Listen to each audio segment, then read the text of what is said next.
week. I am your host, Sal the Slab Guy. As always, I've got my usual partners in crime, Dan the Man Kelly from Instagram, the Ric Flair of comic Woo! books, and of course, the master of disaster, Tim the Terrible. How you guys doing tonight? Hello. We're Very good. Talk about Good. the main man. Talk about Running- I know. Lobo. Running I- a I little was- late. I know, but you know what I was thinking? I would love to see a match between Ric Flair and Lobo. Like That Lobo would be wins. Lobo- Yeah, I don't I think don't know. Ric Flair would stand much of a chance. Ric Flair has not killed all the rest of the Earthlings. Tim, He I has reread. played a few of the women though. Yeah. Oh my goodness, that part I love. I reread Lobo Unbound. Oh my God, Dude, so I cannot wait to talk about that. funny. Yeah. And I wish I'd put that on the recommended reading instead of the first miniseries. Oh my God, that was funny. Jeez. My preparation for this episode, like my knowledge of Lobo is very tiny. But I looked up like the greatest Lobo stories ever told, and every list I found, Lobo Unbound was at the top of the list. Yep. It's Yep. 6 issues. I was like, I gotta read this. I was dying. I can't wait to talk about it. It is by and far one of the favorite things I've ever read. So wrong on so many levels. Right? Every page. God, All right. So let's get a little bit of business out of the way. So goodness. let's go ahead and say, let's go ahead and check us out at the Codex Station. If you have not stopped by, go over to thecodexstation.com or hit up Codex Station on any streaming media, and you'll be able to share, like, subscribe, especially subscribe, because we are over 1,000 members, ladies and gentlemen. So Yes, you we are. Woo. got to get into that and enjoy this goodness that we got going on tonight. But once you hit thecodexstation.com, you can go over there and meet the team, see all our likes, see all our favorite stuff, see our shows, and you can see where all our socials are there, and also get some merch. While you're there, buy a hat, buy a shirt. There's Yeah. always some good stuff there. It's always some good stuff there. Just And- like Lobo, we have all the socials. We got all the socials, That's and we're right. willing to share them with you. We're willing Yes, to we share do. them with you. Gift that keeps on giving. Slide into our DMs, ladies. Woo. Now we're talking. I don't think Lobo slides in. I think he kind of like breaks the door down coming in. Type They of do, yeah. All right, so when I'm not here on Codex Station, you can always find me on YouTube under Sal's Comic Corner and under Instagram as the Slab Guy 77. Down below me is the man, Dan the Man Kelly from Instagram. I think he runs Instagram. I think he owns Instagram. I think he kind of smashes Instagram into X and then rips it apart again to be back to Instagram. He does something with it. Dan, why don't you tell us what you do? I do none of that. But I am, Yes, you do. I am on Instagram. You do all of that. So, yeah, check me out below. Check me out on Dan Kelly Art on Instagram. I post a few times a week. Getting ready to post something tomorrow. I'll give you Love a it. sticker, since I I see don't it. know how many of you I don't know how many of you are fans of the Pogues, but I am a big Pogues fan. Oh, Their, yeah. Mhm. Singer and principal leader Shane McGowan passed away today. So I'm gonna, I've long covered multiple Pogue songs. So I'm gonna record one, and that's what I'm gonna post for tomorrow. Okay. So you can go check that out. And then after you do that, you can check out the stuff that the main man here has got going on. He's gonna The tell main you man. right now.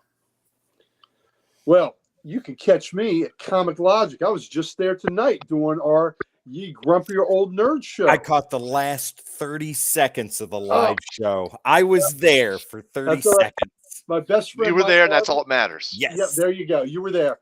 My best friend Mike Harbor. We did a birthday show for him. Gave him his gifts. We were a bit raucous tonight. We had a good time. So we had some guests. It was a lot of fun. But Comic Logic is Loudoun County, Virginia's only comic book store. Please come in and see us. You can catch me every Wednesday, get my weekly fix of getting it right here in the blood veins, getting them new books, pumping up them muscles by getting that 4-color ink in them veins. Come see us. Come talk comics. We'd love to see you. Watch our show. We do like I said, our Facebook Live show the first 3 Thursdays of every month, and then the special 5th Thursdays we do a wild show like we did tonight. So it was a lot of fun. Sal was part of it. Jamie popped in for a while. That was great. So please come see us there. And also, we also want to always shout out our good buddy Archduke Kevy, who started Comic Character of the Week, which is how we are all acquainted, and we all post on there under the name Opie Taylor. I post the cover of the day. Dan always posts a random panel of the day and questions of the day. Sal's posting on there, always commenting, and Tim is always watching. He is ever vigilant. He is the watcher for us. So you would think that a guy that had such vocal talent would mainly express himself that way, but he is all knowing, all sewing, all knowing. He is everything. Tim the Terrible.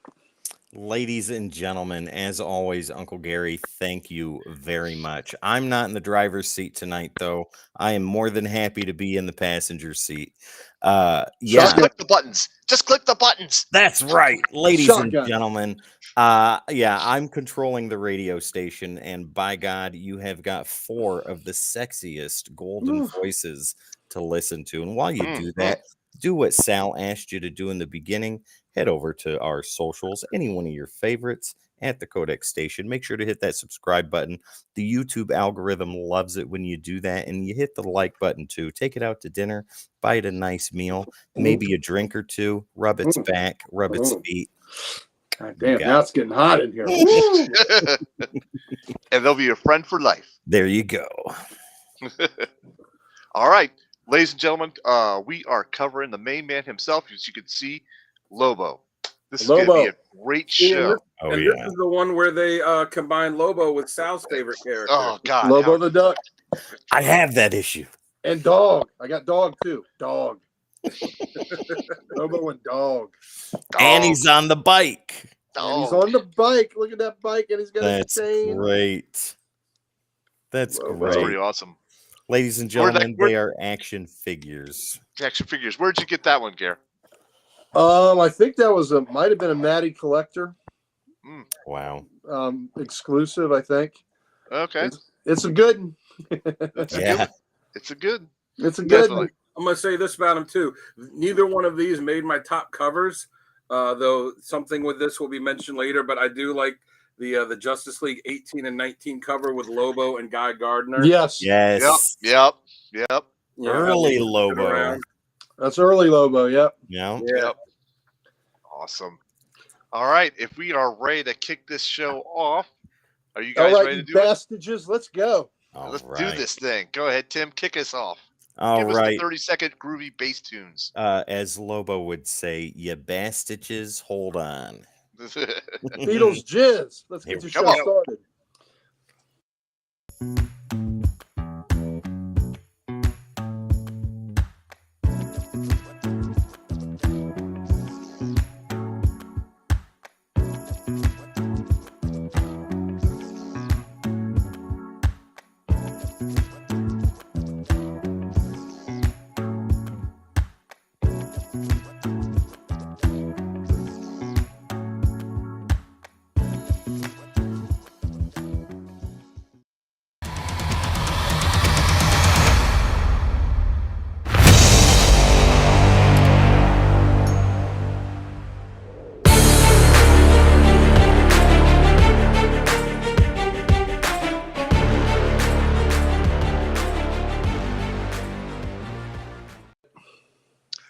Love Ladies that and title gentlemen, sequence. You're welcome. That is awesome. Those title That screens was are good. awesome. Ladies and gentlemen, welcome to the Codex Station's Comic Character of the Week, where weekly we do a deep dive into a certain character, and we go through all the what we like, what we don't like, top covers, must-read stories, and of course, badass moments. But as usual, we got my usual partners in crime. Down below me is Dan the Man Kelly. To his right or left, I'm going to say his right, is the Ric Flair Comics from the Library of Congress. Woo! Check him out right there. I think he's got the main man with him right there. And of course, next to me is always Tim the Terrible. How you guys doing tonight? Very good. Doing good. Awesome. All right, so we get some business out of the way then really quick before we jump in. Right on. All right, let's start off with the Codex Station then. You got to head over to thecodexstation.com. Check out all our stuff there. We're on all the socials. If you just do at the Codex Station, you should be able to find us anywhere on any streaming media. But while you're on codexstation.com, get some merch, meet the team, and so much more. It's a great site to check out. You can even contact us through the website. It's awesome. So down below me is, I got to do mine. I'm sorry. Yeah. I know. Do you, Sal? It's okay to Ah, do you. You do Do you. yourself. Do me. We're gonna do me. All right. When I'm not here on Codex Station, you can always find me on YouTube under Sal's Comic Corner or under Instagram as the Slab Guy 77. Now, down below me, he's the man on Instagram, Dan the Man Kelly. Give us your info there, buddy. Yep, like he said, you can find me on Instagram at Dan Kelly Art. Post art and music a few times a week, so go give me a follow. When I checked it earlier, I was at 807, so hoping to hit 1,000. 1K for DK. 1K for DK. That's Get right. this massive D across the finish line, ladies and right. gentlemen. Get this massive D, Both 1K. hands. Yes. So come give me a follow and leave me some comments. Let me know what you like and don't like. I'll pay attention to what you like. I'll probably ignore the rest of it. Smart. Come you go. join the fun. And then this guy beside me, he wears Armani suits. He wears $10,000 Rolexes. He will come and slap the disrespect right out of your mouth. He is the Ric Flair of comics, Uncle Gary. Woo! There it is. Man, thank you, DK. What an That's why you are my road manager, because you know how to separate the wheat from the chaff. Thank you, my friend. Thank you. Woo! I am glad I got a front row seat to this. By God, keep going. I know. Oh, this is gonna be a wild episode tonight. All right. You can catch me at Comic Logic. I was just there tonight. We had our grumpy old nerd show, and we have my best friend Mike Harbor's birthday. Comic Logic. We're Happy Loudoun birthday, County, Mike. Virginia's. What'd you say? Happy birthday. I said happy birthday, Mike. Happy birthday, Mike. We are Comic Logic. We are Loudoun County, Virginia's only comic book store. Please come by and see us. You come by every Wednesday morning. You can see me getting my weekly fix. That's how these veins get ripped. That's how these muscles jump. That's how I can do all these push-ups, because I read comic books. That's it. That's the breakfast, lunch, and dinner of champions. Yes. That's how you get pumped up. Comic books, baby. So come get your comics. Come watch our Facebook Live show first 3 Thursdays of every month. And also check out our endeavors on Comic Character of the Week. That is a show that is that is on the on Facebook. That is a site that's designed, created by our good buddy Archduke Kevy. It's the way that we are all acquainted and interconnected. It is the glue that stuck us and brought us together. I under the name Opie Taylor, post a comic character of the day, the cover of the day, and Dan over there post a question of the day and a random panel of the day. Today's random panel was both delicious and erotic all together. Made I me look forward hungry to it every day. and aroused all at the same time. Oh my God. That's Yeah, right. people seem to like the one today. It had like a dozen comments on Yeah, it. exactly. Today was Trey It's a magnificent. hit. It was great. It was something. So, and Sal also posts on there, and Tim up there is always watching us. See, he puts those eyes on. He's always making sure that we are giving the public exactly what they wanted. Because today, Dan gave the public exactly what they wanted, and it was spectacular. So, without further ado, let's kick it up to Tim, and let's see what Tim has to say about where you can see him, feel him, taste him, and embrace him like we all do. And love him. And love him. I need all the love I can get, ladies and gentlemen. And there the you go. best way to do it, if you want to lay beside me in a no. sea Woo! of staples and paper, by all means, find me on the socials. Slide into my DMs, please, at the Codex Station. Make sure to Don't hit the slide like, in. share, bust in, right? Just don't even let me know. Just put a hand on my shoulder and say it's go time. I'll be like, huh? Okay. Let's do it.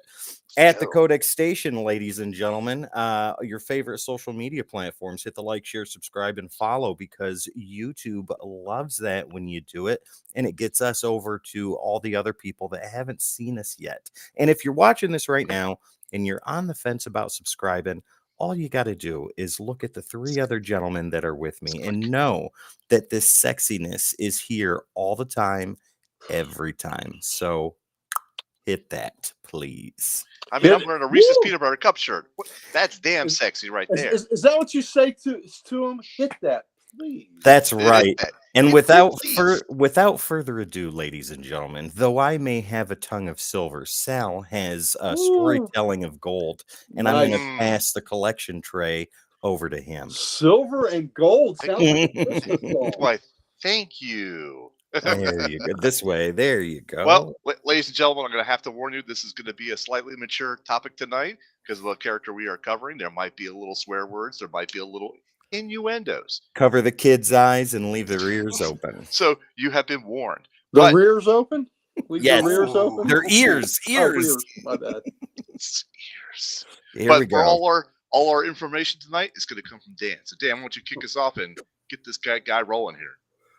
Well, tonight's character is Lobo, and he first appeared back in June 1983 in Omega Men #3, created by Keith Giffen and Roger. I don't know how you say this. Sulfur? Slifer, whatever. Yes. Mhm. So Lobo is a bounty hunter that is the last of his race, the Zarnians. Am I saying that right, Gary? Sorry. Yes. Yeah. And why is he the last of his race, Dan? Well, he is the last of his race because he killed all of the other ones. Killed them all! Because there's only one. And the There way could that be he only one. killed them was that he unleashed a plague of flying scorpions on them, flying scorpion-like creatures that he created and unleashed on them pretty much for his own amusement so that he could be the last one. He became a bounty hunter, and it's known that once he takes a contract, he always fulfills it, and that his word is his bond. And if he says he's going to do something, he will 100% do it, and nothing will stop him. Yeah. As far as his abilities go, he's got super strength, durability. He's a healing factor. He's essentially immortal. He can recover from any injury, no matter how severe, down to the point where literally he can recover from a single drop of blood. He can recover and regrow himself. He's an expert in multiple forms of armed and unarmed combat. And even though it doesn't seem like it, he does have a genius level intellect. He just chooses to focus it on, let's just say, some areas of study that, are a little more risque than others. The Kama Sutra? Mm. Now, correct me if I'm wrong. I read this that the Gymnastics? last Zarnian that he killed was his kindergartner teacher or fourth grade teacher. Fourth grade teacher. God. And he strangled her at that. Well, wasn't he strangled her? I thought it was that. Maybe not. Well, I don't know. Should we give away? I'm sure that this is something that we'll get into later on. And oh yeah, don't worry. We'll go deep dive into that later. You say we'll deep throat it? Well, What? deep dive. Okay. Yeah. I have no control, ladies and gentlemen. It's happening tonight. That's all They there is were to it. warned. They were warned. They were. Yep. Absolutely. Maybe we should have like a little sensor come up at the bottom when you edit this, Tim. Let's put a little I will do my best. mature audiences only, please. All All right. right. Have you seen the cover of the Lobo spring break special? I think it is. Yeah. Where he's got two gals right here, and he's naked, and the barcode is right there at his crotch, right in the center. It's great. That's funny. That's what we need. Yep. All right, Dan. Go ahead and finish up. Or are you That's finished? Oh wow, he is finished. Okay. Well, I then gave the first appearance. I gave the origin. I gave the powers. all right. Well, then you're done. You're done. Relax. But He this gave brings us all a man more. can give, Sal. I expect more. I expect more. Okay. But we could find out more by hitting our sponsor there really quick. Uh-oh. Yes, this episode is not for kids. Ladies When and it's ready, gentlemen, wear your rubbers there you go. Nice. or your cement galoshes. Okay. Yes. Okay. But Okay, before we dive in, we got to give a shout out to our sponsor, which is I gotta find it. Energy. Yeah, come on, there we go. So go There over you go. to w.gg and use the code -X and save 10% on that order. It is a good, clean energy drink. There's no bad aftertaste. There's no jitters. There's no bad crash. It's a good, clean energy drink compared to anything else on the market. You should definitely check them out. Head over there, go to WGG, use the code -X, save 10%. Do they have Okay. a Beatles jizz flavor? They Whew. do, and it's just for you, Gary. There Oh, it is. man. You can pay extra for that in Vegas if you Oh, need to. man. No. Well, now it's a party. Not yet, but it will be. We're fashionably early. Well, we are. All right, so let's kick us off to our first segment now. What works best for this character? And Tim, I'm going to shoot it over to you. What works best to me is the fact that he was made to be the worst of everything that people emulated in superheroes, and he turned into what he was supposed to make fun of, and that is complete esque, Oh. right? No, what? You were breaking up there. Breaking up and freezing. Yeah. He's Your emoting. pictures- He's emoting. My He's network connection is down. Oh, yes, it is. Yeah. Okay. Yeah, it's going down even further. Give me a second. Let me step out for a moment and I'll come right back. All right, Gary, why don't you go ahead and kick us off with your what you like best about him?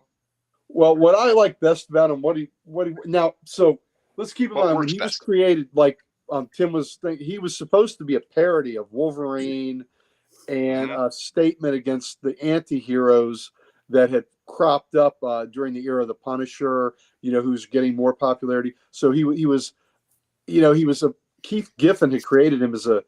The idea was kind of a parody of the anti-heroes, and he has no idea why he took off what he did the way he did. But it's because he's so rotten on so many levels that it is just so damn funny. And Lobo's at his best when he is just a bull in the china shop, barreling into a situation, Gave him a balls word. to the walls. Hey, like we saw in Lobo Unbound, balls to the walls. Balls to the wall, baby. Balls to the walls. Wow. Oh my God. It is just, it's just pure mayhem. He doesn't give a rat's ass about collateral damage. So I just love that. I love that he talks so much trash. And when he was first created, he looked so different from the Omega Man character. So when they settled on the Hell's Angel, intergalactic Hell's Angel look for him, that was freaking perfect. Yeah. So look, I got a main man here on my shirt. That is Lobo. That's how he should look, man. So I just think when chaos reigns supreme and he barrels through like a bull in a china shop, that is when Lobo is at his absolute freaking best. Agreed. Okay. All right, Tim, why don't you finish up, or you want to add anything? So let me reiterate for when I was going in and out of consciousness. Lobo is the antithesis of superheroes, and the fact that he became as popular as he is because he's everything that, like the Beastie Boys, right? Fight for Your Right. That entire song was written to make fun of rock anthems, and it itself turned into a rock anthem. Lobo was created to make fun of all of these superheroes, and he himself turned into what he was supposed to make fun of, and that is incredibly Lobo-esque. It's perfect. It's amazing. You can't ask for anything else. Everything else I want to say, Uncle Gary, you already said it. So sorry. no worries. No, I'd be parroting everything because I agree 110%. He is not for the faint of heart. He is not for those that are easily offended. He is for those that can shut their brain off and enjoy dick and fart jokes. And mayhem. Absolutely. Chaos mayhem. Yep. Yeah. Absolutely. All right. Why don't I go next, and I'll let Dan wrap up this segment. I think it's what you guys have said this before, but his moral code. What's his moral code? 0. Give me the money. Give me the money. That's it. You pay me to do something, I'm doing it. Gave him a word. I have seen over his experience that he chooses his wording carefully so that he can actually have loopholes in anything that he's agreed to. So I do like that. One of his translations of his name is "one who devours your entrails and thoroughly enjoys it." So that's just awesome to me. It's also Spanish and Portuguese for wolf, which is. I do like the fact he looks like a member of KISS. I mean, that's just awesome for me. I love that. And whenever I read Lobo or I read some of his books, I always get the voice from Superman the animated series when he was there and he fought Superman, and after Superman punches him, he's like going frack frack frack frack as he's like flying backwards, right? You know who did that voice? Who did that voice? I never got a chance to look it up. Brad Garrett from Everybody Loves Raymond. The brother. Oh, nice. Hello, Raymond. Nice. Okay, all right, that's cool. That's good to know. But he did a great job. Great job. He did. So every time now I read Lobo, I hear that voice, and that's what I love. So Dan, why don't you go ahead and tell us which works for you? I mean, yeah, you guys kind of nailed it. He was created in the 90s to be a parody of Wolverine, the Punisher, like all the grim and gritty 90s stuff. He was created, to make fun of that and be like, look how stupid this all is. And he ended up becoming like one of the biggest characters of the 90s. And he was huge. He was everywhere. Yeah, he was. Yeah, you're right. He was everywhere. And and you said like Keith Giffen was like, I don't understand it, but but whatever. Like, he's supposed I think it was because people probably didn't realize at the time that he was making fun of all the other stuff. They were just like, oh yeah, he's ultraviolet, he's funny, and this. It's like, yeah, but he's making fun of the stuff that you like, but you don't understand it. But so that's what I like when he's just being ultra-violent, when he's being satirical. And as far as him in stories, when he works alone, he takes his contract, he goes out and do it. Like he might interact with other characters here and there, but he's essentially off on his own. And when he has to work with someone else, he makes it very clear that he is not happy about having to work with someone else. Yep. Ambush Bob? Yeah. Ambush Bob. Yeah. That's funny. Ambush Bug is so good. Look who's in the house. It's Wes. Rebel Scum. Wes, how you doing, brother? Hello again, Wes. What is going on? Glad you're joining us tonight. All right, so that is how this character works best for us. The next segment we got up is the 3 badass moments. Now, I know Uncle Gary's got like 20, 30, probably 40. That's why y'all go first. Yep. All right. So, Dan, why don't you kick us off with this, and we'll go around the horn on that one. All right. Well, I've got and I can't remember the issue numbers on all of them. So the first one I'll start out with is not specifically an issue number. It's just that he wiped out his entire race because he felt like it. Essentially, he's like, I'm going to be the only one, and they're going to be gone. And then he created this, plague of flying scorpion-like creatures to, that would infect all of them and somewhat slowly and painfully kill them, essentially for his own amusement. Yeah. Then I got in Lobo Unbound 6, when he goes to this it was 5 or 6, I think it was 6, when he goes to this vacation planet. Infidel. Yabba Dabba Doo. Or something like that. Abadoo. Oh no, I'm sorry. Yeah, I was thinking. Yeah, he goes to this. Oh no, I'm sorry. It wasn't a vacation planet. That was another series. He goes to this planet and he kills he takes a contract to kill the leader, not knowing that he would then become the leader because whoever's leader, whenever they're killed, the next person becomes that. But nobody seems to want it, and he ended up, and part of the rule is, well, you can't leave. You have to stay here on this planet and all this, and it mines this mineral that's used in all these ships and stuff. So, including his bike. Yeah. Yeah. So, he finds a way to get out of this by convincing everyone on the planet to kill themselves so that they're all dead. And he's like, okay, I can leave now, and I'm going to take all these riches and stuff with me. So again, he just commits genocide just for the reason that he doesn't feel like staying there. Intergalactic Jim Jones. What? Intergalactic Jim Jones. You got them all to drink the Kool-Aid. Yeah. Yep. Or go like this. Yeah. Infidel. So that's what it was, is all the people on this planet, if you hit them on the head, they exploded. So he goes, all right, everybody, follow me, do this. And he does this, and they all do that. And he's like, do this, and they do that. And he goes, do this, and they all do that. And then they all explode. He's like, okay, I can go now. Across the entire the whole planet. You can't leave any people if there's nobody to lead. So that's right.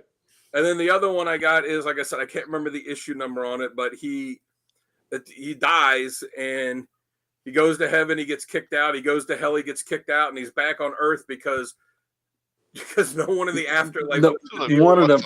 Yeah. Yeah, so they're like, heaven can't deal with him, hell can't deal with him. He's like, all right, you're back in the world. We can't can't deal with this. There was another one I was going to say about one of the series when he was on a vacation planet, but I'm sure that one of these other guys will have that on their list because it was a pretty good one too. Okay. All right, I will go next. I have, of course, Dan took the first one with killing everybody on his own planet. I mean, that's a no-brainer. The tapping it, making everybody tap their head to explode. That's a no-brainer right there. I do have one where I see what you did there. They blew their brains out. He blew their brains out. He blew their minds. It was a no-brainer on the part of everybody on that planet. We're just like, okay. Yep. So he's talking to Starfire, and rips her top. He rips her top off, expecting payment, and she just stands there making a sign like this, like, "Okay, you got to pay money. Money talks." And she didn't care that she was even naked. She was standing there like, whatever, money. And he was like, like this the whole time. So that was another badass moment. One was another one where it was like a team up between Flash, Wonder Woman, and Lobo. And at the end of the fight, Wonder Woman just like turns on him and just slashes his head right off. And Flash is like, "What the heck did you just do?" And he's like, "Don't worry, he's immortal. He'll live. He'll recover." And she picks up his head, and he's still there trying to like talk to her and stuff like that. He's just like, "Oh whatever. No! Don't you remember what he said? He was cursing. He was like, "Do you know how long it's going to take me to regrow the body?" Yeah, that's right. Mm-hmm. So Tim, what do you have for badass moments from him? Well, Lobo Unbound, the whole thing, where he, the whole series, ladies and gentlemen, is a badass moment, and start to finish. It absolutely is. Where he took the contract to kill the Lord or the ruler of the planet, and then got roped into being said ruler himself, and everything that he did, the entire series, is badass. And on top of that, pick any fight that him and Superman have ever had, because that's where Superman can really cut loose, and Lobo already does. And those are epically badass because Superman doesn't win every one of those.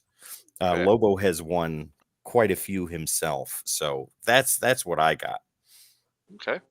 All right, Tim. Gary, go ahead. Yeah. All right, we're out there. I like to do small moments sometimes, so let's do a small moment. When Lobo was born, the nurse that helped deliver him, he bites her fingers off. And then there's another version in Lobo Unbound when he's born. He pushes the doctor who's smoking a cigar, and he grabs the cigar and he's smoking it, talking shit to the doctor right after he's born. That was part of Lobo Unbound. And Tim, oh my God, that whole book. There are so many different art styles in that book, and they all fit, and they shouldn't. Oh, well, Alex Horley did the main art that I really loved. The painted art. Ambush Bug's part was great. Oh, Ambush Bug. It was another character created by Keith Giffen, and let's give a lot of love to the late great Keith Giffen. And in this week's DC books, there's a nice tribute to him. Oh yeah. Oh, okay. Today would have been his birthday. Oh wow, I did not realize that. Well, how appropriate is that? What a great character. But Ambush Bug is another one of his just ridiculous creations. So, but Lobo biting the hand off the nurse and taking the cigar from the doctor and smoking immediately. Come on, Lobo killed an icon with a knife. Santa Lobo knife fight. Oh my God. The paramilitary Christmas special, ladies and gentlemen. I'm sure we're going to see more of that later too. Yes. Oh, yeah. So Santa and Lobo, and it's not Hold like, nice Santa. It's, It is badass Santa. That's great. And Lobo and Santa in a knife fight for the ages. And this is after he's already waded through elves and is decapitating elves and ripping body parts off of elves and just piles of dead elf everywhere. So, but my favorite badass moment is in Injustice. Lobo gets a power ring. Oh, yeah. Man. And I haven't read that. He's going after Atrocitus. First thing he does to piss off Atrocitus is he kicks Dexstar halfway across the galaxy. The cat kicks Dexstar. So then Atrocitus, God, I had it up earlier. Atrocitus puts up his shield and he looks at what Lobo has constructed. He says, "How dare Oh you? My God! I know what you're about to you talk about. attack me with something so vile." And you see a Phallic shaped object go through Atrocitus' shield and hit him. And Guy Gardner is with Hal Jordan, who's watching this, and Hal says, "Did he just?" Guy Gardner said, "Yes, he did." Oh, that's first, classic. Oh, wait a minute! I forgot what Lobo said. He said, Atrocitus said, "How dare you attempt to assault me with that? Or you dare to do that?" He goes, "You goddamn right, I dare." Green Lantern, beware the power of Green Lantern's blank. Well, it's funny you mentioned Guy Gardner too, because Guy Gardner is like one of the few characters that Lobo actually likes. Like, he dropped to the bar Gardner, but yeah, it was. I think it was. God, let me see if I still have it up. But it was beware. Yeah, shit. Oh well, I'm bad with tech. But anyway, it was. That's all right. But I think it was. God, okay. I'm sorry. It's just the line was so good. Yeah, he goes. He's okay. So Atrocitus says, "You dare attack Atrocitus with something so obscene?" He said, "Damn straight, I dare. But where my power? Green Lantern's blank." and he hits it with him. Oh wow! And Hal just was like, "Oh my God, no, he did." And Guy is like, "Yes, he did." So, DC couldn't show you the whole phallic thing he did, but you gotta shape, your mind, breaking through the shield. And the fact that Tom Taylor got that in that book is just amazing. And how great is that? In the video game, if you played Injustice, when Lobo beat you, he was like one of the. I think you could earn Lobo, and he turns around and after he beats you, he turned on his bike. He turns around and he fries you with the afterburners on the bike, and then he turns around and he gives you one of these. One of those is what he gives you. I'm not going to flip everybody off because I don't read between the lines. Read between the lines. Gentlemen. The middle one is probably the one he gave him. So he flips you, and it's blurred out actually, which is kind of funny too. They blurred it out, but yeah, the Lobo beating Atrocitus with a giant. So what issue? Phallus. What's the issue on that one? 2. I can't remember which issue, but it was volume 2 of Injustice, based on the video game series. Yeah. And it was fantastic. Well, ladies and gentlemen, we're definitely gonna have to look that one up. And Dan had one. I think Dan had one. I can put it up in post, so don't worry about that. Make it happen, Captain. You got it. Do it. Dan, what do you want to add? Nothing. I'll cover it when we get to recommended reading. Okay. All right. But our next segment is critiques and criticisms, and this is stuff what we don't like about the character. So I'll start first, and I'm going to make this pretty easy. I don't think it's really anything that's really wrong with the character. He's designed to be an asshole. He's designed to be, a thorn in everybody's side. That's how he was written, and that's how he is. My problem is I think writers they don't know how to put him in, because you can't make him a hero. He can't be on the road to redemption. You can't make him pure evil, because it just wouldn't work for him either. He is chaos. Yeah. He is chaotic, but that's just what he is. So I think he's in this niche that he cannot break free from. So if your story doesn't call for a chaotic character like this, it's just you can't fit him in. And then that's what I think. Sim, what do you think about that? Sal, I'm going to have to agree with you because I don't think there's anything inherently wrong with the character. You can't write him bad. I mean, if you do write him bad, it'll get corrected in the next series of whatever anybody does anyways. Right. I think he is a victim of circumstance. I think he's pigeonholed, but in Lobo Unbound, he was a victim of circumcision. okay, for casserole. Yes, yum. Did you say yum? Yummy. But anyways, yeah, he's a victim of circumstance. He's pigeonholed, but I don't think that that's necessarily bad. He's overpowered for a reason. Yeah. You can't nerf him. I mean, it's there's nothing really bad to say about him. All right, Dan, why don't you give us this next and let Gary round us out on that one? Really, the only thing I don't like is when they try and put him in this team stuff, like especially when they did, when they did the JLA thing years ago, when they did like all these one shots, and it was like Justice League Atlantis and Justice League Arkham and Justice League Aliens, and it's like, oh, he's an alien, so we'll put him on this team with like Martian Manhunter and Superman. Like, no, or when he was part of the Justice League. When it was like him and Batman and the fake Adam and Black Canary, it was like Lobo is not a character that should be a member of the Justice League. Like Lobo shouldn't be coming to Earth for any reason unless he's there like for a contract or something, or I guess if he just wants to go drinking with Guy Gardner or something. Right. But yeah, like however you want to try and fit it in, like Batman, he owed Batman or something. Like Lobo does not belong on the Justice League. No. Lobo operates. So it was kind of funny back when they did Young Justice and they had, and he like regenerated as the teen Lobo and he was, part of Young Justice for a while.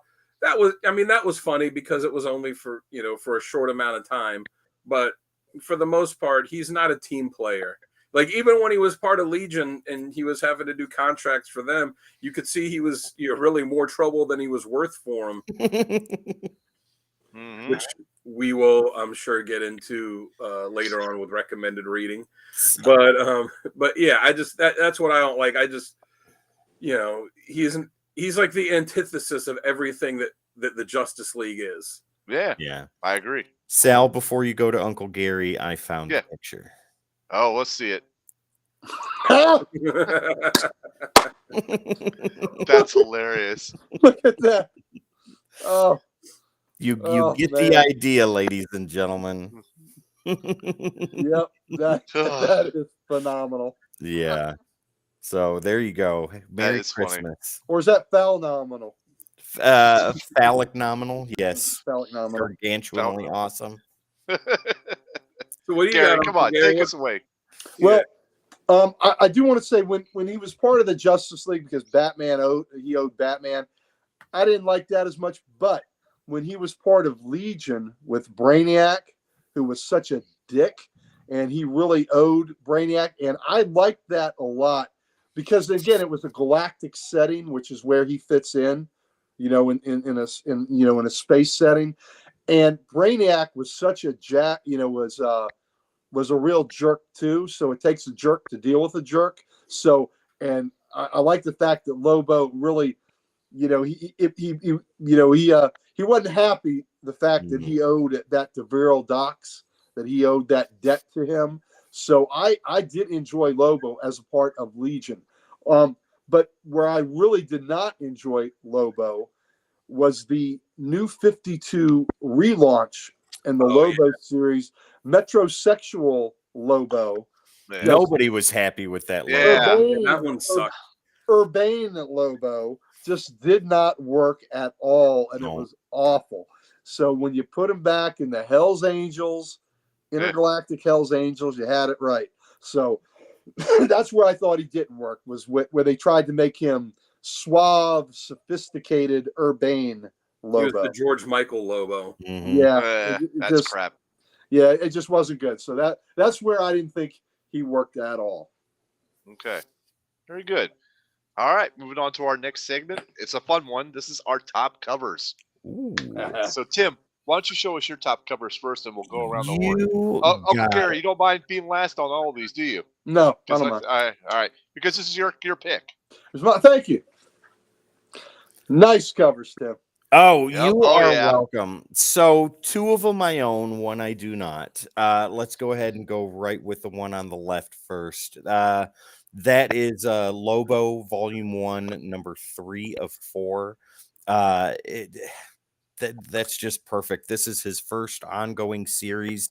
The cover alone says everything. He's chained. There's all those guns pointed right at him, and he's like, "Now I'm mad." So it's wonderful. This is classic writing here. The story is hilariously amazing, gratuitously violent. It's everything that you could want in a Lobo story. The one on the right, all the way, Lobo issue number 13, that was his first ongoing series. So he had several minis and one shots before he had the ongoing series. Do you own that one? Which one do you not own? Number 13. That's the one I don't have. I'll have to look out for you because I know a guitar player like you would love to have that. Oh, yeah, definitely. I'm bass player by trade, ladies and gentlemen, but I have done what Lobo's doing right there on stage many a time. And it is awesome and amazing, and the cover just screams how awesome and amazing Lobo is. The one in the center is Superman the Man of Steel number 30. There's 2 covers for this. So this is the direct. The other one was the one where you could have all the little self-adhesive stickers, and you could have Lobo and Superman beat the snot out of each other above the Daily Planet, which was awesome. That was unlike any other comic I had ever seen up to that point. I don't think they've done it again since. Correct me if I'm wrong, gentlemen. Yeah, I don't know. I don't think so either. But them 2 kicking the shit out of each other, it's classic. It's awesome. They both can unleash. They go toe to toe with each other. Both have won. Both have lost. And it's amazing. Nice. So one quick question, Tim. Yeah. While you're on stage, did you also make that face and that makeup and everything like that? I was never in makeup, but Oh. that face I have made a time or 2, yes. I love it. Lobo would be proud of you. Oh, I when I was on stage, when I was playing bass guitar with my band, Half of Something, I would what? Half of Something, exactly. I would make it a point to be the loudest and the most mobile with the smallest amp on stage. And when I would do like when it was in the middle of solos and stuff like that, there was this one part we had in a song where I specifically only played the E string, and I just hammered the shit out of it, and I looked like that while I was doing it, and it was awesome and amazing, and I loved it. Nice. I've looked like that when I played with someone's G string. Oh. Well, doing that got me to do that a time. Oh, or 2, well, so. there you go. The circle of life, Tim. That's right. Lion King, ladies and gentlemen, Lion King. Guitar players always get the chicks. Okay. But bass players, we do sometimes. Bass players get the chicks.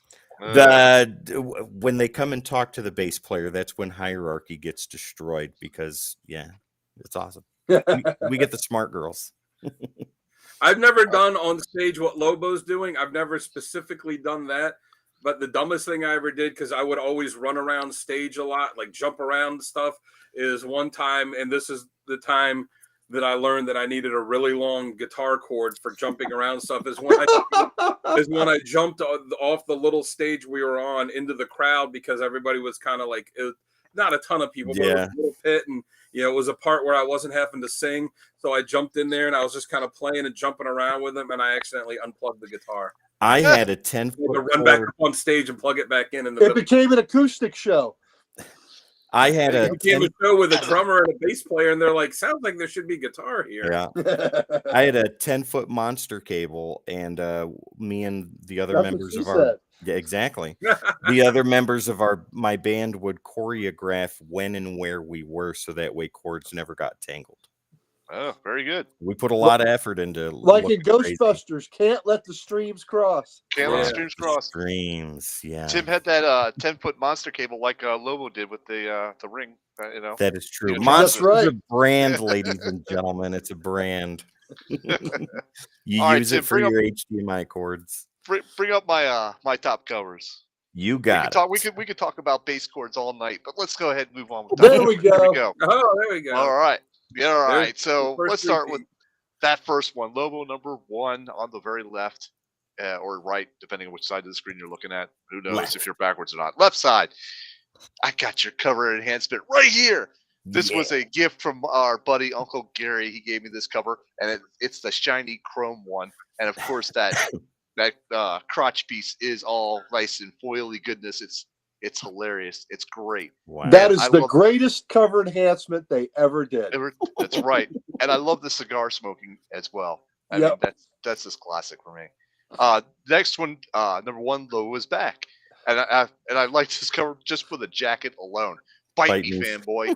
You know. Yep. And of course, I had to go with Lobo number 13, shredding the axe. I mean, who doesn't like a good guitarist shredding it right there on stage? I mean, come on, that's just awesome. There you All right, go. Dan, let's see your top covers. Well, you're going to recognize a couple of them. Oh, There we go. So There we go. I'll start in the middle. I've also got Lobo's back because, I mean, that's just, I like that it's the book is Lobo's back, and then you see his back, He's and then back. the Bite Me fanboy. Like, it's just, that's the attitude that he would have.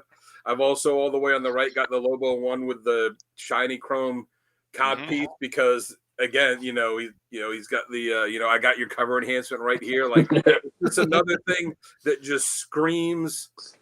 Like, screams Lobo and screams the attitude. And, that jumps out at you. If you saw that on the comic rack, you'd be like, even if you didn't buy it, you would have to pick it up, be like, I got to flip through this and see. Oh, that.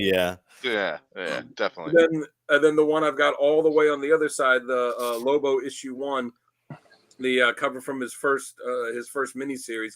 I believe that's the picture that Gary's got on his shirt. Sure. Yep. Yes, it is. Yes. Yes, it is. Just a amazing Simon Bisley cover. Mhm. And I just love that look that he's got on his face, and where you could tell he's just like about ready to just explode and kill someone, and he's like biting his lower lip. See the little bit of blood coming out, like he's like, I gotta hold myself back, but he's just looks wild and uncontrolled. And when we when Gary picked like, oh, we're gonna do Lobo, the first 2 covers that immediately popped into my head were the 2 issue ones. So I had to put those on.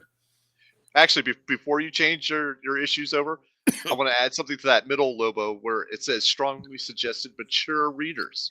Yes. That's also just like the show label we got below. Yeah. It's for mature readers. But not just for mature readers, strongly suggested. Strongly suggested. That's right. Yep. All right, Uncle Gary, round us out with your top covers. All right. There they are. But before I talk about the covers, I'm going to ask too if y'all can get an image ready to show, because I it really hurt me that I didn't put this on there. But if we can get just an image of the cover of the Lobo Paramilitary Christmas Special. Yeah, I got you. Yep, great. All right, so the Brightest Day Green Lantern. This was an alternate cover, number 55, where Lobo's got the rings. And this is pure Lobo, baby. I'm going to stick these rings where you can't see their light. Come on. That was Mankey. That was a Doug Mankey cover. I mean, come on, guys. How great is that? That is fantastic. Lobo attitude there. The Lobo Unbound one, the book that we have talked about so much.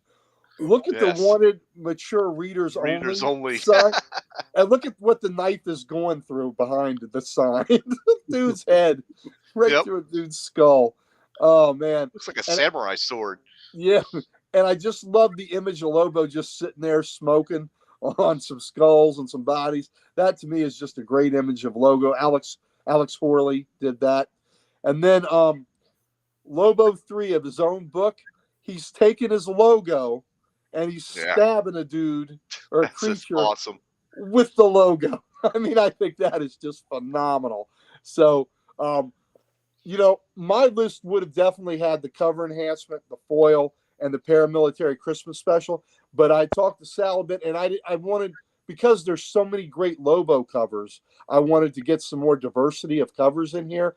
But those definitely deserve to be there. The ones I have are just to show. I wanted to show a few different aspects of Lobo, because we could have all done the same 3 or 4 and been, all had very perfect choices. But I just wanted to get a few. But the Lobo 3, that's done by Val Zemeckis, I guess is how you pronounce his name. Yeah, I really yeah. I got that cover when you're ready. Yep, I really love his art on the series, and I just thought he was really good. So let's go to the Lobo Paramilitary. That's a Bisley cover. Yep, give me one second. And that Green Lantern issue 55, I've got the A cover for that, but not the B cover. I wish I had the A cover is good, but yeah, well, I have both. I picked that up because Lobo. But anyway, there's the Paramilitary Christmas special. When I recommend this book, I buy this book to people. I bought many copies of this and given it as gifts. And I said, I got 4 words for you: Santa, Lobo, Night Fight. So it's all you need to know. What you need to pass along to people, Uncle Gary, is the YouTube link for this. Yes. There you go. That's what you're here for. Thank you. That was very good, by the way. Yeah. Thank you for enlightening me with that, Tim. That was good. Yeah. I think I actually seen that video before I read the issue, because when you gave me the issue, like he said, he gifted one to me, and I was reading it, and I'm like, oh, I've definitely read this. I remember this. I remember all this stuff. And then when Tim or one of you guys are like, oh yeah, when we were talking about this a while ago, like a month or 2 ago, like, oh, have you seen this? And I turned it on. I'm like, that's what it was. I saw that. I remember it. This live action version, ladies and gentlemen, right there, that is the main man in the flesh. It couldn't have been done any better up until Jason Momoa takes over the part. That will be amazing. And also in the Lobo Paramilitary Christmas special, what people forget is it's a tale within a tale. These parents are reading their children this bedtime story, and in it, it talks about insurrection, and the parents become worried that their children will come and kill them like Lobo has killed Santa. Yeah. So at the end of the story, the parents go upstairs to kill the children.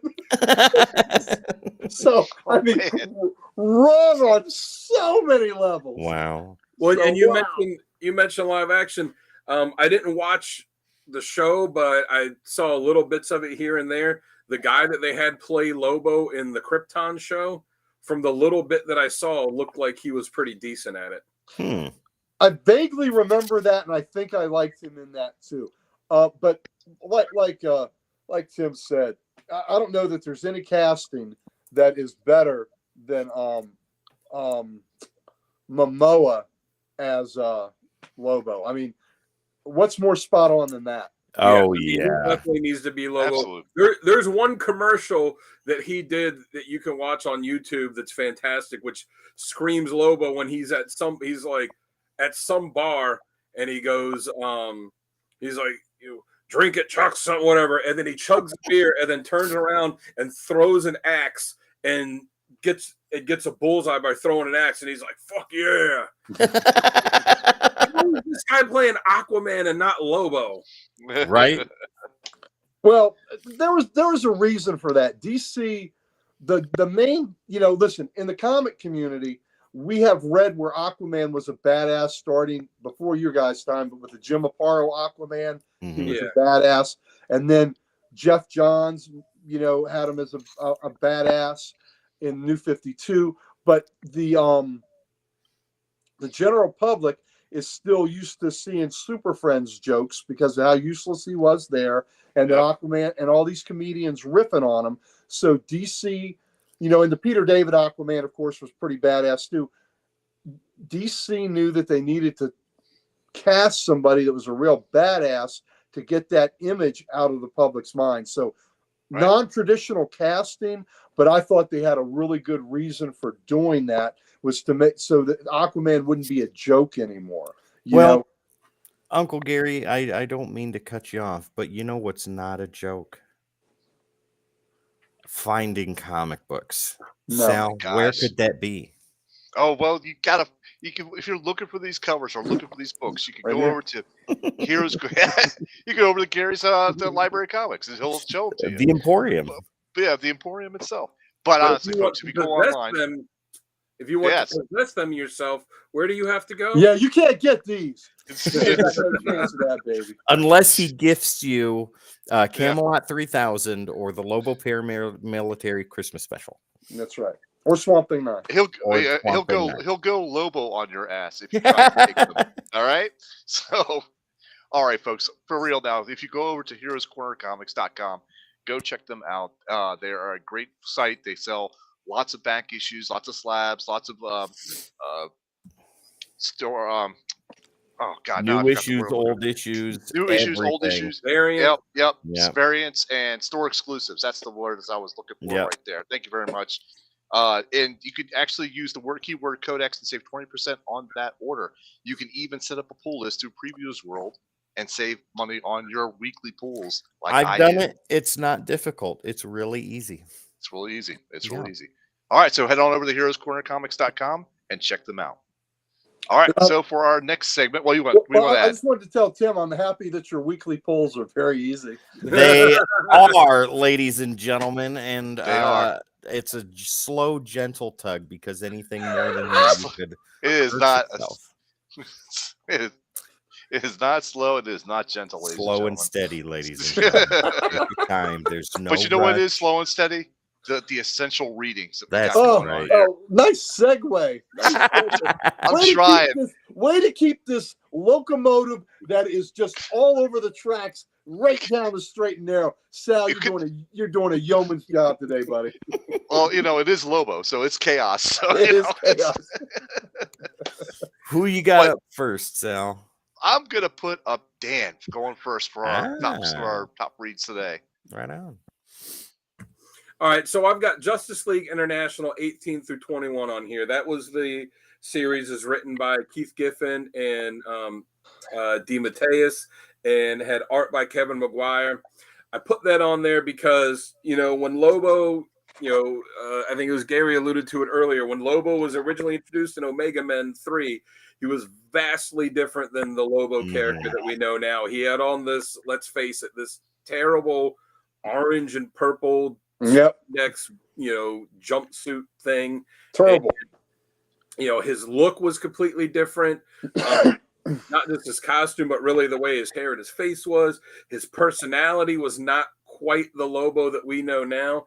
And, he was kind of, had fallen to the back burner for a while, and pretty much until this story arc in Justice League, that's where we really started to get the Lobo that we know now, where he had the biker gear on, he had the kind of wild hair, the facial features the way he is, the personality, that he had. Like, it wasn't quite as outrageous in that as he went on to be, but that's the story where he becomes the character that became so popular. So that's the reason I put that one on there.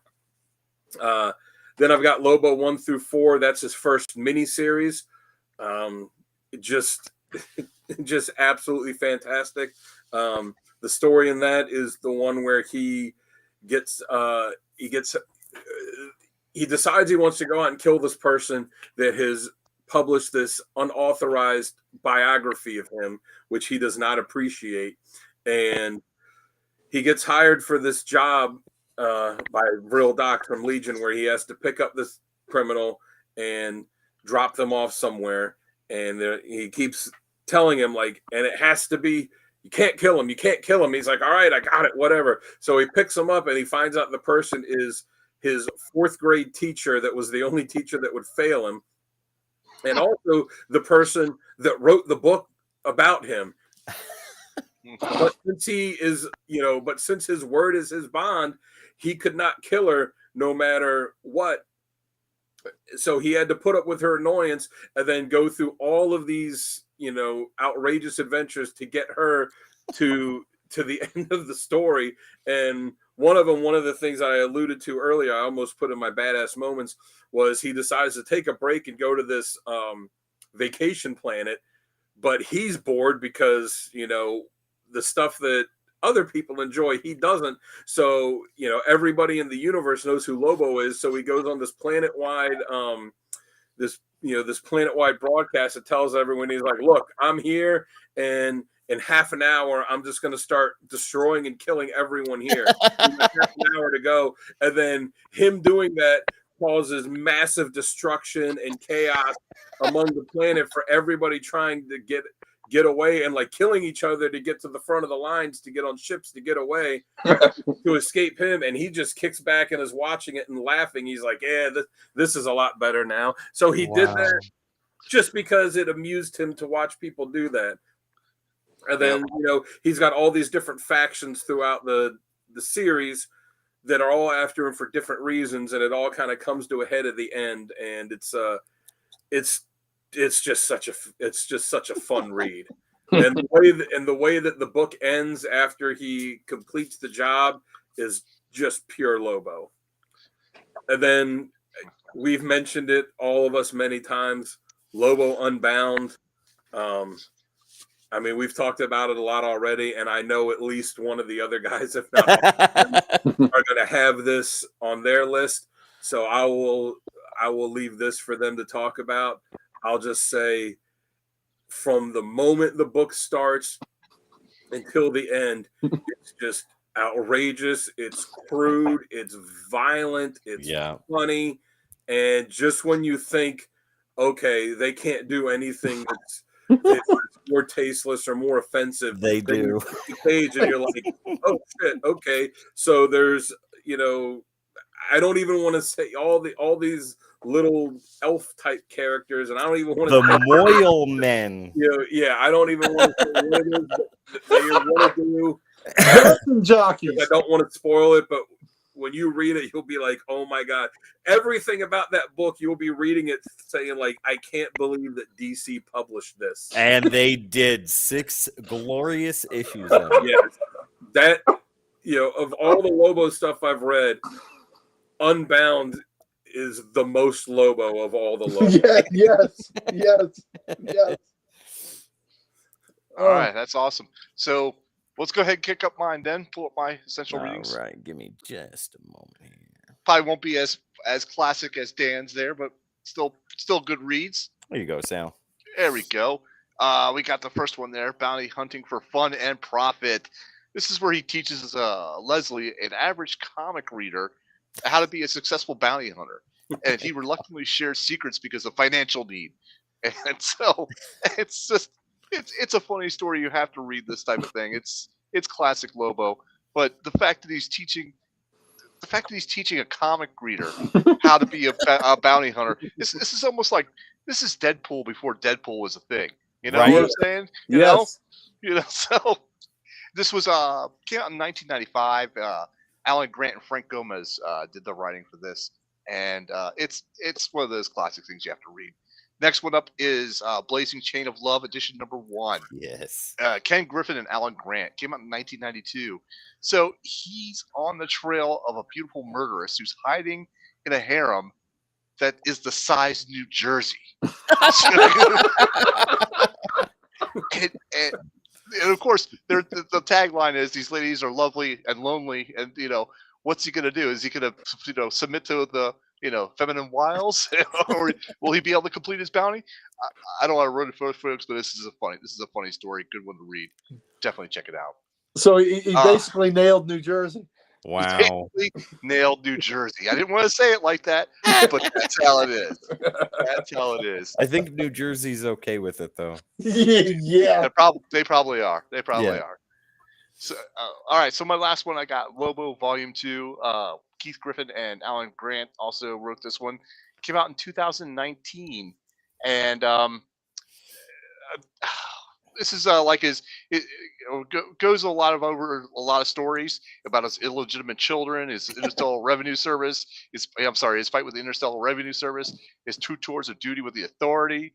There was one hangover in the universe that will never get rid of type of thing. It's hilarious. This goes over a lot of issues. It's like collects Lobo Infanticide 1 through 4, Death and Taxes 1 through 4, Lobo number 58 Authority, and then Wow. Lobo Jingle Hell and Authority, and then Lobo Spring Break Massacre. Oh So my there's a God. lot of issues. That's why I said Lobo Volume 2, because you can get it all in one spot. So if you can pick up the I guess the hardcover for this, do that, and that way you're not hunting down a lot of issues. But definitely check this out. That's great. All right, Tim, you're up. All right, ladies and gentlemen, it's right there, Uncle Gary, in all its glory, the Lobo Paramilitary Christmas Special.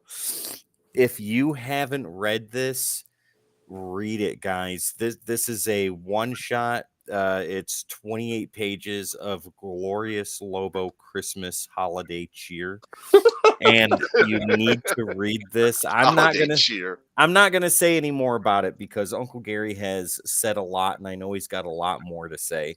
So I'm gonna leave that for him. Lobo 1 through 4, Volume 1. Dan covered that very, very well. It's on both of our lists for a reason. So, ladies and gentlemen, check that out. The one I really want to talk about. Yes. Oh gosh. We haven't talked about it yet, so I'm glad I'm the first. Ladies and gentlemen, I wish Dan, Sal, and Uncle Gary could have read this because it is fucking hilarious. Lobo Unbound. It is 6 issues. It came out sometime in the early 2000s, I think 2003. Yes, and it is unbound. Holy shit.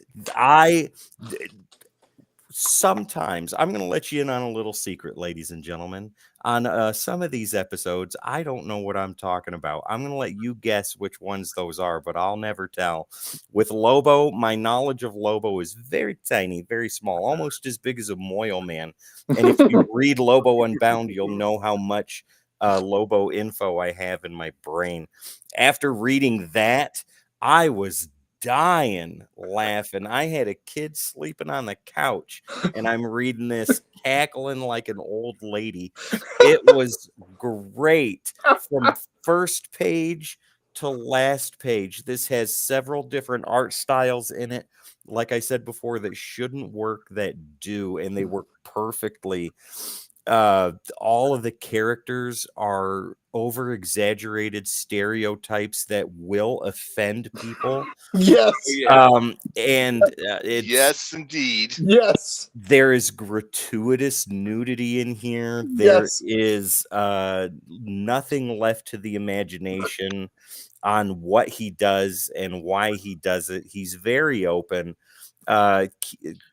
So it's a Lobo book. So it's what you're trying to say. This is the Lobo series. If you want to get into Lobo and you want to do it like in the most offensive way possible to see if you can really handle him, read that. Yes. I highly recommend that. When we do the Codex Awards, you will hear the words Lobo Unbound again. Oh, nice. That's crazy. So there you go. Okay, Uncle Gary, thrill us.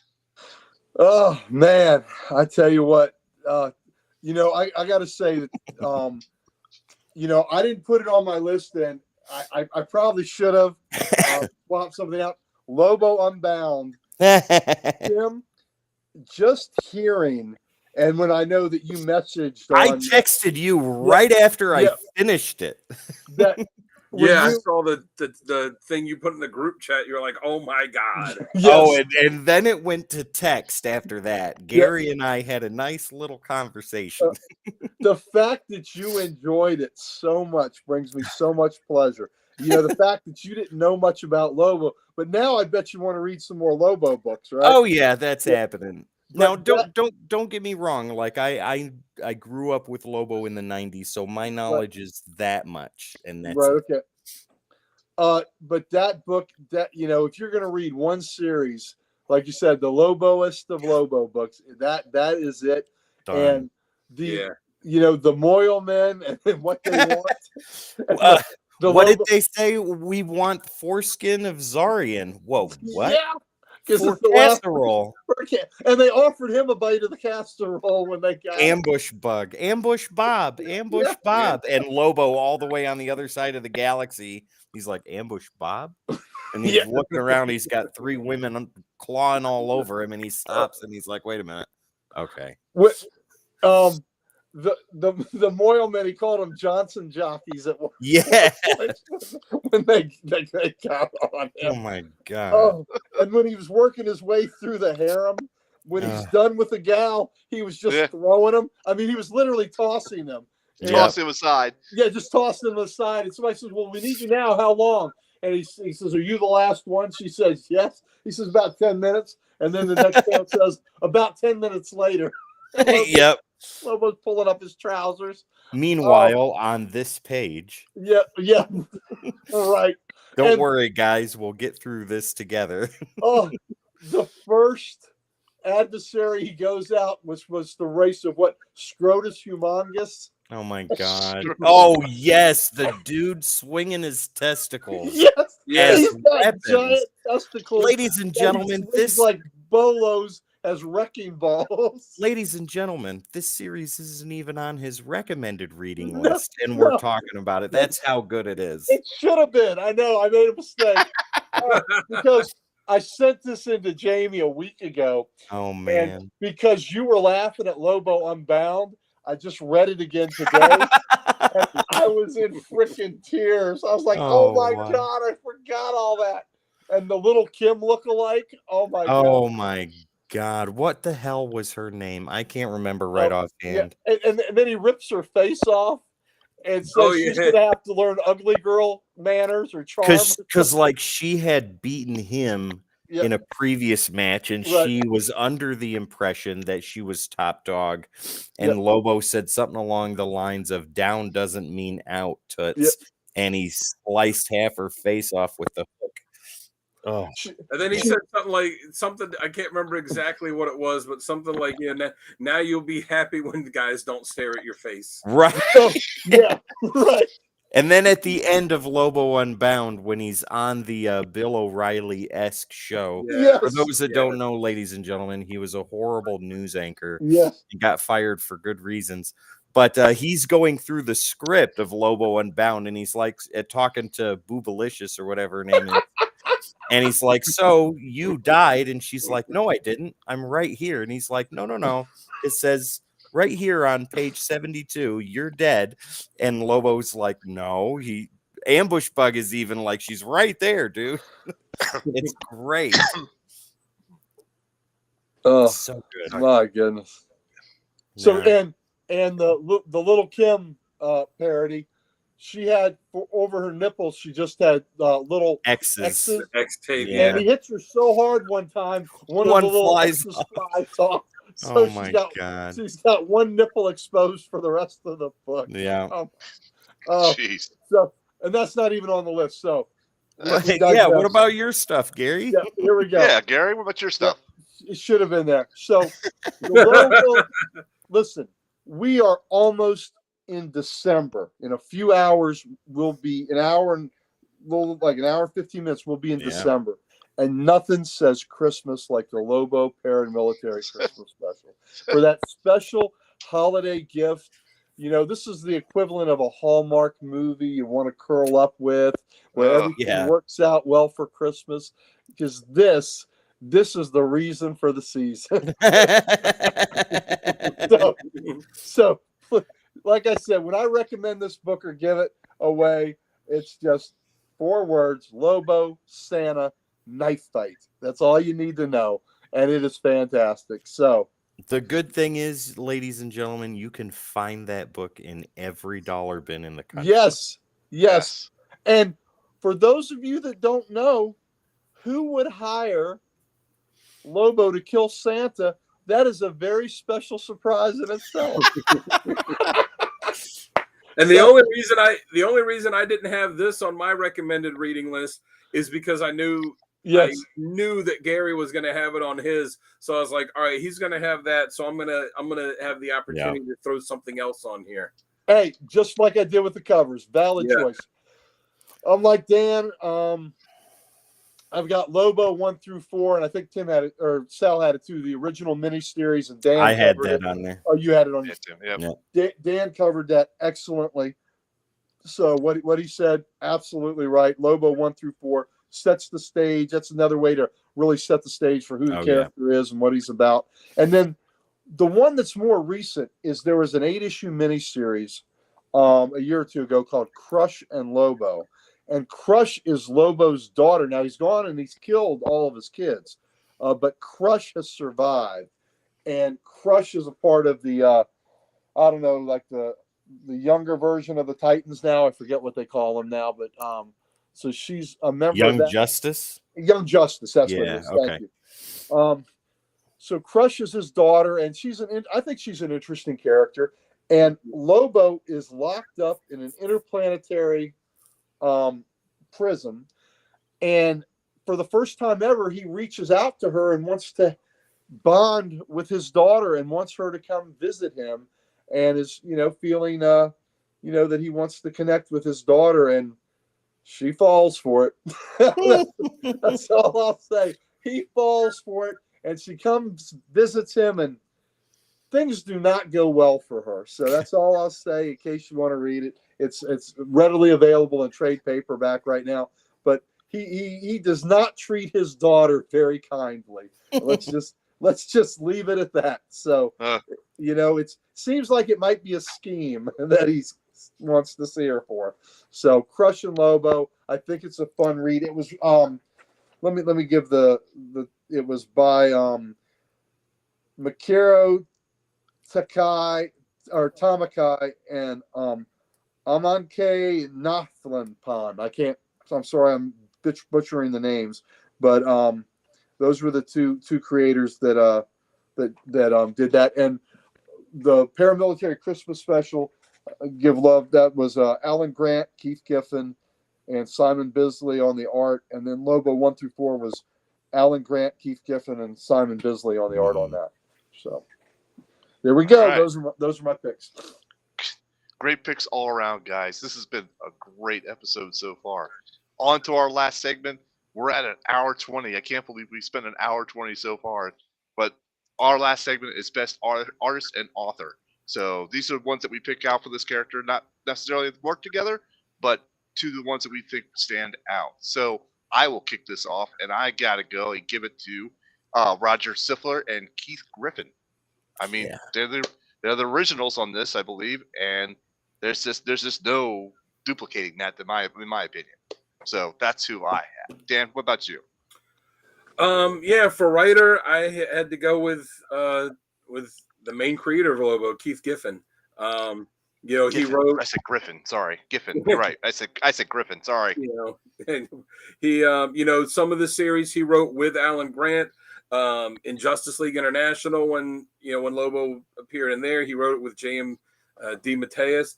But some of the series he wrote it, just on his own, like Unbound was just him writing it. But the one common denominator there is Keith Giffen. And it's funny because when Lobo was created, he wasn't the writer on the book; he was the artist. Oh, yep. For Omega Men, Roger Slipher, however you say it, was the writer. But Keith Giffen is, like I said, for me, that's the one for writer. He created him. He's written him across all these different series. Excuse me. He's the one that nails the character best. And for artists, I mean, there's been some really great ones, but I got to go with Simon Bisley.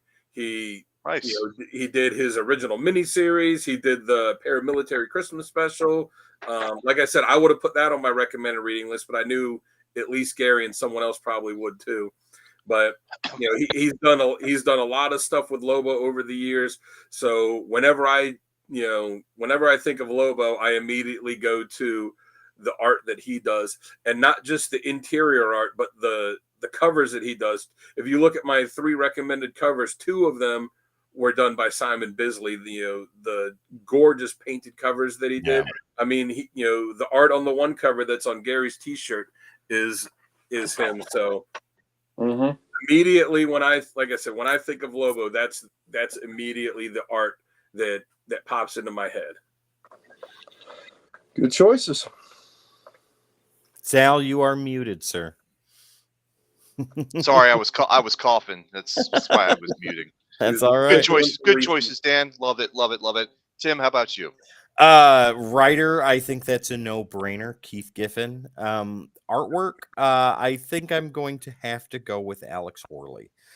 His work in Lobo Unbound. I mean, it's my favorite right now, and I'm gonna have to go with that. That's wonderful. Keith Giffen is the writer. I don't think there's any other choice. Alan Grant also does amazing work with Lobo too.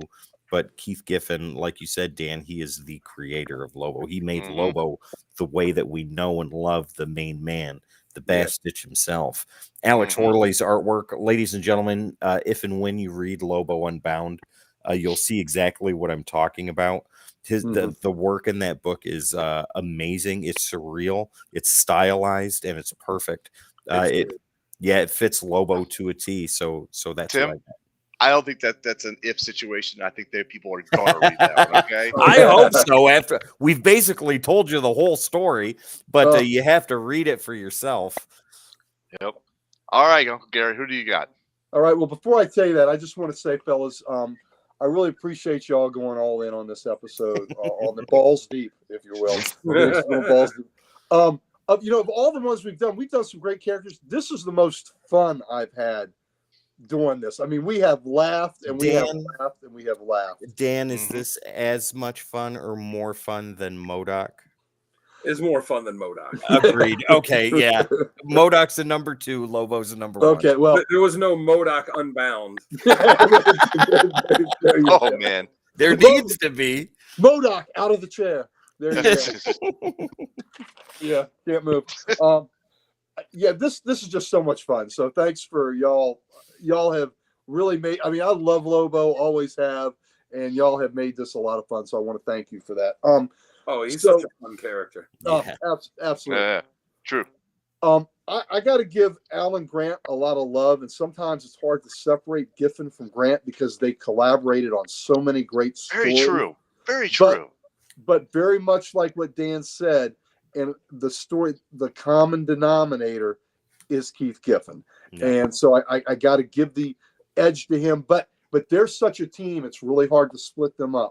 But, so Keith Giffen would be 1A and Alan Grant to me would be 1B. So that type. But Keith Giffen gets the edge. Now, for art, I love Bisley. I think Bisley's got a great style and captures him wonderfully. But like Tim, I really love Alex Horley a lot too, that did Unbound. But I really enjoyed the Lobo ongoing series that went like 63 issues. Yeah. And Val Zemeckis is, I guess, how we pronounce it. He did most of the early issues, including the issue where the logo is being stabbed into the creature. I thought he captured that Lobo really great, and that series had a diner, Al's Diner, he loved, and Darlene was the waitress that he always hit on and liked a lot, and Al was her father. So those were the supporting characters in the Lobo series. But I really liked that art, and I just enjoyed that whole series so much that it left me left me really enjoying that style of Lobo. But man, Horley is close and Bisley is close on this too. So it's just a lot of greatness to choose from, a lot and of good a lot talent. of fun. And this character is just an absolute hoot. So, like I said, awesome. So it was a lot of fun. So Giffen and Zemeckis for me. One thing I'd like to add too is, since we all mentioned him, Keith Giffen, who created Lobo. He's listed as co-creator, but I mean, let's face it, Keith Giffen created Lobo. Yeah. Yes. Mm-hmm. He passed away recently, just about a month and a half, 2 months ago, or just under 2 months ago. We are recording this live right now on November 30th, which is Keith Giffen's birthday. So, it's, I don't know if it's, I don't know what you would call it, but the Dolphins have spoken. Yeah, I think it's pretty appropriate that we just happen to be recording the Lobo episode on what would have been his birthday. So a big loss, to the world of comics. Well, do y'all know what Keith Giffen's last Twitter post was? Are y'all familiar with this? I remember seeing it, but I don't remember what it said. Okay, so Keith Giffen. Now, this guy was known as a curmudgeon, right? And I've Yeah. met him a few times. I've got his signature on some things, and he was a curmudgeon. But people have always said he was one of the funniest guys you'll ever know. And you talk about going out with a bang. This happened right before the New York Comic Con that he passed away, and this is from Keith Giffen's official site right after he's died. I told him I was sick. Anything not to go to New York Comic Con. Thanks, Keith Giffen. And he goes, blah, at the end, which was the famous Booster Gold Justice League thing, yeah. Blue Beetle Justice League. But I told him I was sick. Anything not Wow. to go to New York Comic Con. Wow. I mean, come on. How great is that, fellas? That's pretty funny. That's great. That you had that set up to go. You weren't doing well, and that's what you were going to post. And people read it like me and thought, that's a joke, right? But he really had passed away. So, Yeah. and that's the kind of humor he was, that even as he's going out the door, he's got a last gag for everybody. I can do nothing but respect that, fellas.